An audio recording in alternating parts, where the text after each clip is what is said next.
Now, stop me if you've heard this one before. A big-time studio announces a film for one of your favorite characters, one you have a deep connection to. Get unreasonably excited from the trailers and previews they put out, and you can't wait for its release. But due to an unnecessarily harsh and strict development period, the movie comes out rushed.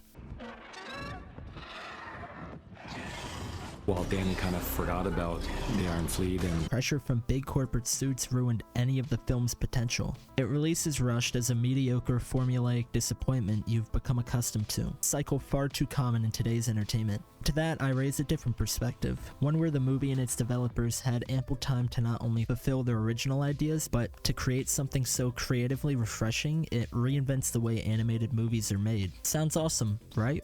Well, it was. In 2018, Into the Spider-Verse released to audience and critical acclaim. It was one of the most popular movies of the year and one of the best animated films of all time.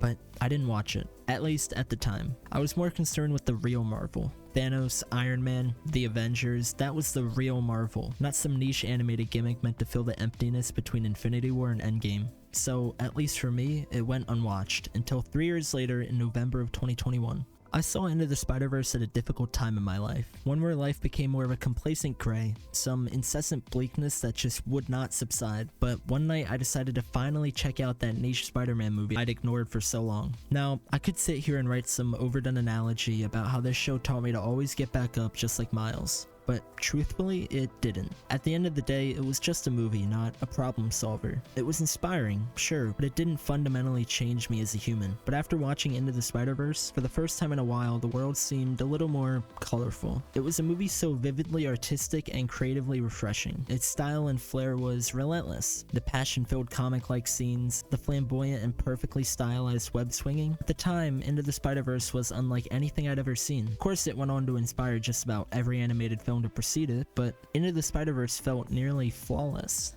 This movie meant a ton to me, and it's easily my favorite film of all time. So to say I was excited for its sequel is a severe understatement. But with the current state of Marvel, I sort of bottlenecked my expectations. Too many movies, video games, whatever medium of entertainment you enjoy, too much of it has been disappointing. So while I was excited for Across the Spider-Verse, I kept my excitement cautiously optimistic. But it's safe to say there is no need.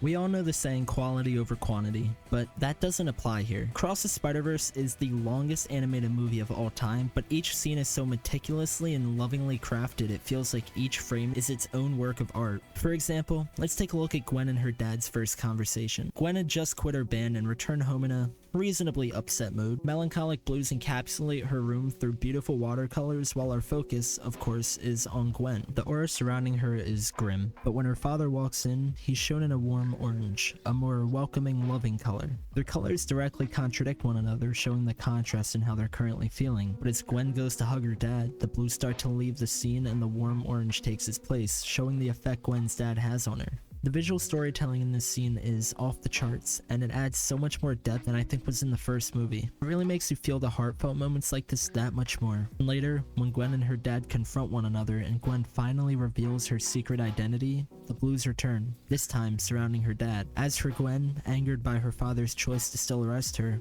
her frames turn into a harsh red, showing the anger that she feels. Standout scenes like this are what make this movie so special. The visual storytelling, the characters, they all blend together perfectly. Gwen's father could have easily been cast aside as a faceless nobody who really held no importance in the story. Gwen's dimension could have been treated as a careless afterthought, but they weren't. Instead, importance was placed on these finer details that most movies would entirely ignore. This kind of visual storytelling is just so impressive, and I've really only seen it one other time. And it's not just this scene. Each character's personality is told through subtle movements and quips throughout the entire story, one of these being Spider-Punk. Hobie was my favorite addition to the Spider-Verse. The fact that a punk rock Spider-Man constantly quips about his hate for fascism and love of anarchy is just perfect. And the decision to switch him from being American to British based on punk rock's roots is is just so clever, but his design is what really sets him apart. In almost every scene he's in, Hobie stands out, constant reminder of him going against order. His loud design doesn't fit in with the rest of the cast, with a constantly moving style and edges keeping him dissatisfied. He doesn't like labels and he doesn't like teams. Hierarchies can stick it and anarchy is welcome. Hobie, in every essence of the word, is style. Across the Spiderverse is style. 6 of them actually, and I've only talked about 2 so far. I won't be going into all 6, but the style they use for the Spot is my absolute favorite. He's introduced as a pretty lackluster villain, and his body language emulates that. Constantly sticking hands through the wrong holes, bread coming out of his stomach, the Spot isn't meant to be taken seriously.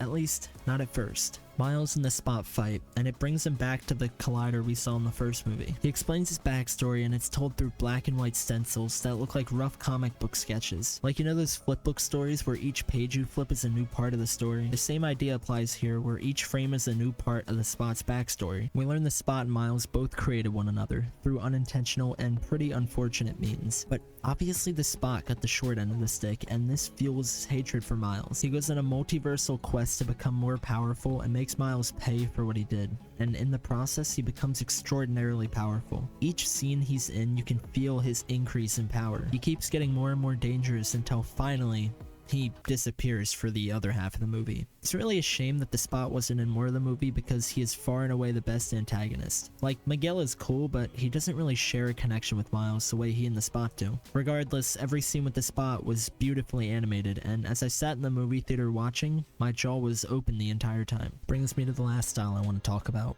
Earth 42s. The blend of neon lights and vibrant reflections made for an impressively bone-chilling dimension. The moment Miles enters, you can tell something's wrong. The harsh rain pelting his battle-scarred suit, the echoing reflections of his past traumas. Earth 42 is unwelcoming to outsiders, especially anomalies. And unfortunately for Miles, that's exactly what he is. This synthwave art style transfers to Miles' home dimension as well, where Miguel and his team are waiting. Obviously, part of it is to mask the secret that Miles is in the wrong dimension, but also to carry that unwelcoming feeling between worlds. Even in his home dimension, Miles isn't welcome right now. This really emphasizes the feeling of lostness Miles must be feeling. It was one hinted at earlier in the movie when Miles' mother said she didn't want him to feel out of place or unwelcome anywhere he went. In fact, it's been throughout the entirety of the movie, Miles wanting to fit into the Spider Task Force, but ultimately facing rejection almost immediately upon his arrival. The score is dramatic, and fittingly so. As Miles talks to the wrong mother, wondering where his real one is at, Gwen talks to his real parents, wondering where their child is at. This darker outrun style is so goddamn perfect, and the anxiousness I felt as soon as Miles teleported is thanks to the artwork of this scene. And when Miles reunites with the wrong Uncle Aaron, discovering the gorgeous, albeit ruined New York,